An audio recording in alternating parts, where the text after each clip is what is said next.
মাতাল করার জন্য আসছে, এটা বলবে না? এই জায়গায় সাবধান থাকা লাগবে। আমরা কি ব্যক্তিগত স্বার্থের দিকে ঝুঁকবো নাকি দর্শকপ্রতি স্বার্থ?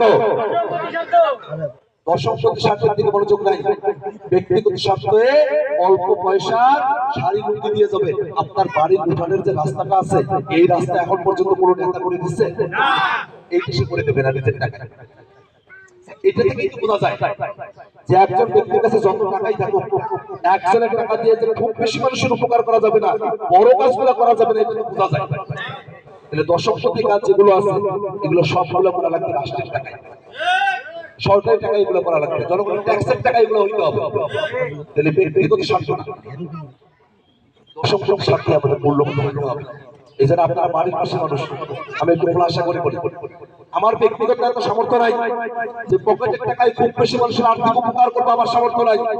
কিন্তু রাষ্ট্রের টাকা, দেশের টাকা, জনগণের টাকা সঠিক খাতে যেখানে প্রয়োজন, যে প্রকল্পে খরচ করলে পরে মানুষের লাভ হবে, উপকার হবে, সেই জায়গাতেই খরচ করা হবে। এই ওয়াদা আমি রক্ষা করতে চাই ইনশাআল্লাহ।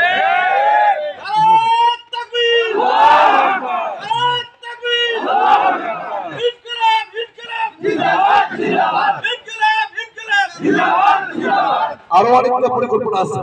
ছেলে মেয়েরা ভালো করে লেখাপড়া করে মেট্রিকের সময় থেকেই ভার্সিটি মেডিকেলের পড়ালেখাগুলো কেমনে করে করবে, স্পেশাল ক্লাস আমরা ব্যবস্থা করব।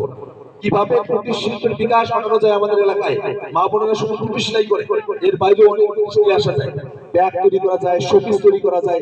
এই কাজগুলো আমরা আমাদের এলাকায় নিয়ে আসার ব্যবস্থা করবো ইনশাআল্লাহ। এবং আমাদের এলাকার রাস্তাঘাট, ব্রিজ, কালভার্ট, এগুলো অন্তত এই কাজগুলোর জন্য 8-10টা অফিসে দৌড়াইতে হয়, যাদের অভিজ্ঞতা আছে তারা জানে। এই দৌড়াদৌড়িগুলো করার জন্য আমরা একটা স্পেশাল টিমকে আমরা দায়িত্ব দিয়ে দেব। ইয়াং সেলিব্রিটি সরকারি অফিসে যাবে, আবেদন দেবে, আবেদন দেওয়ার পরে বলবে ভাই আবেদন দিছি, আপনার কাজ সব সিগনেচারটা করে দেন ভাই, আমরা পরের অফিসে যাই। এইভাবে 100টা কাজ যদি একটা অফিসে যায়, চূড়ান্ত জায়গায় যাওয়ার পর যদি 20টা কাজও থাকে, আমাদের এলাকার উপকার হবে না?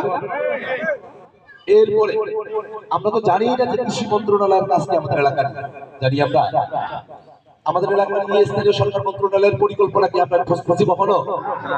আমরা কি জানি যে যুব মন্ত্রণালয় যে ট্রেনিং গুলো নেয়, সে ট্রেনিং গুলো আমাদের এলাকায় কেন আসে? কেন আমাদের এলাকায় দুর্যোগ মন্ত্রণালয়, ত্রাণ মন্ত্রণালয় পাশেই তিস্তা নদী, পাশে তিস্তা নদী, আমাদের এখান থেকে অনেক মানুষ মরতে পারে না? দুর্যোগের সময় থেকে দুর্যোগ মন্ত্রণালয়ের কাজ কি আমাদের এলাকায় আমরা জানি? এসব কিছু, এই কোনো কিছু যে আমরা জানতেছি না, আমাদের আসলে জানতে দেওয়ার জায়গায় নিয়ে যাওয়া হয়। আমরা নিজেদের আমরা এগুলো জানবো, জানার ফিকিরে থাকবো যে এই মন্ত্রণালয়, যেই অধিদপ্তরে